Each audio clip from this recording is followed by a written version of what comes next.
एक बार की बात होती है, आप सभी लोग जानते हैं कि हमारे देश में क्रिकेट को बहुत पसंद किया जाता है और एक बार की बात है कि कुछ लोग बैठ के मोहल्ले के कुछ लोग बैठ के क्रिकेट मैच देख रहे होते हैं और सब लोग ये शर्त लगा रहे होते हैं कि इंडिया मैच जीतेगा कि ऑस्ट्रेलिया जीतेगा, इंडिया जीतेगा कि ऑस्ट्रेलिया जीतेगा।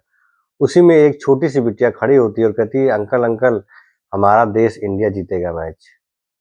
अंकल कहते हैं, "बेटी, अगर इंडिया जीतेगा तो तुम क्या खिलाओगी सबको?" वो बेटी बड़े मुस्कुरा के कहती है, अंकल, अगर इंडिया मैच जीतेगी तो मैं सबको अपनी तरफ से टॉफी खिलाऊंगी।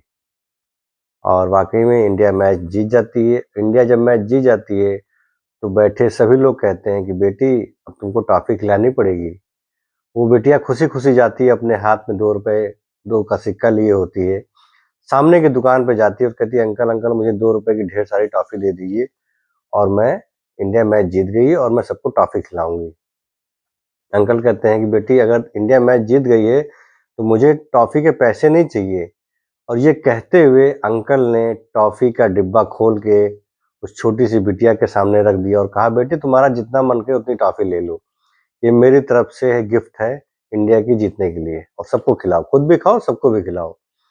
वो लड़की कहती है, अंकल, अंकल, मैं नहीं निकालूँगी, आप निकाल के दे दीजिए। वो टॉफ़ी वाला कहता है, बेटी, डिब्बा तुम्हारे सामने है, तुम्हारा जितना मन कहे तुम टॉफ़ी निकाल सकती हो। हाथ डालो और निकाल लो, क्या दिक्कत है? वो बिटिया कहती है, नहीं अंकल, आप निकाल के दे दीजिए। तो अंकल अपना बड़ा सा हाथ डिब्बे में डालते हैं, ढेर सारी टॉफ़ी निकालते हैं और उस बेटी को दे देते हैं। और देते हुए ये कहते हैं, बेटी, ये बताओ कि जब मैंने तुमसे कहा कि बेटी तुम टॉफ़ी निकालो, तुमने टॉफ़ी क्यों नहीं निकाली? मुझे ही निकालने के लिए क्यों कहा? वो बेटी मुस्कुराती है और कहती है, अंकल, अगर मैं निकालती तो मेरे छोटे-छोटे हाथ हैं, ये मेरे छोटे-छोटे हाथ हैं। मैं अगर टॉफ़ी निकालती तो मेरे हाथ में 2, 4, 6 टॉफ़ी आती। लेकिन अंकल, आपने जब निकाल के दिया तो आपके हाथ बड़े-बड़े हैं और आपने ढेर सारी टॉफ़ी मुझे दे दी।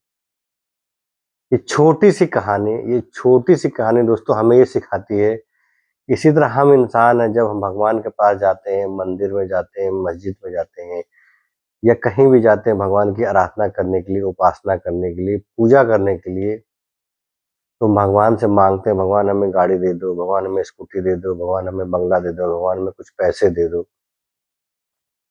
और हम जब भगवान से माँगते हैं और भगवान से जब माँगते हैं तो भगवान हमें सिर्फ़ उतना ही देता है जितना हम माँगते हैं। लेकिन अगर हम भगवान के ऊपर छोड़ देते हैं, क्योंकि भगवान तो सब कुछ देख रहा है, भगवान तो अंतर्यामी है, भगवान तो सब जानता है मुझे किस चीज़ की कमी है, मुझे क्या चाहिए, क्या नहीं चाहिए। और हम जब उसी तरह उस टॉफ़ी वाले इंसान की तरह भगवान पे छोड़ देते हैं कि भगवान जो देना हो आप दीजिए, जितना देना हो आप दीजिए। तो भगवान भी अपना बड़ा-सा हाथ खोलता है और हमें पूरा भर के दे देता है हमारी झोली में। अगर हम माँगेंगे तो हमें उतना ही मिलेगा जितना हमें चाहिए, लेकिन अगर हमने भगवान पे छोड़ दिया, अपने परमेश्वर पे छोड़ दिया, अपने ईश्वर पे छोड़ दिया, तो ईश्वर हमें इतना देगा, इतना देगा, इतना देगा कि हम सँभाल नहीं पाएँगे उसको। तो दोस्तों, मैं यही कहना चाहूँगा आप सभी लोगों से, जो भी ईश्वर में विश्वास करते हैं, भक्ति करते हैं, आराधना करते हैं ईश्वर की, अगर आप माँगेंगे तो क्या माँगेंगे? कुछ पैसे, थोड़ी-सी ज़मीन, घर गृहस्थी, क्या माँगेंगे? लेकिन जब भगवान देने पे आएगा, जब भगवान पे आप छोड़ देंगे और जब भगवान देने पे आ गया ना, तो इतना देगा कि आप सँभाल नहीं पाओगे। झोली भर जाएगी, लेकिन वो देना नहीं छोड़ेगा। झोली भरती चली जाएगी, लेकिन वो देना नहीं छोड़ेगा। कितनी झोली बदलोगे? कितनी झोलियाँ बदलोगे, वो देना नहीं छोड़ेगा अगर अपने पे आ गया। इसलिए भगवान पे छोड़ दो, क्योंकि वो जो देगा ना, बहुत देगा और हम माँगेंगे तो उतना ही माँगेंगे जितना हमें चाहिए। लेकिन वो हमें इतना देगा, इतना देगा, इतना देगा, जितना हमें चाहिए भी नहीं।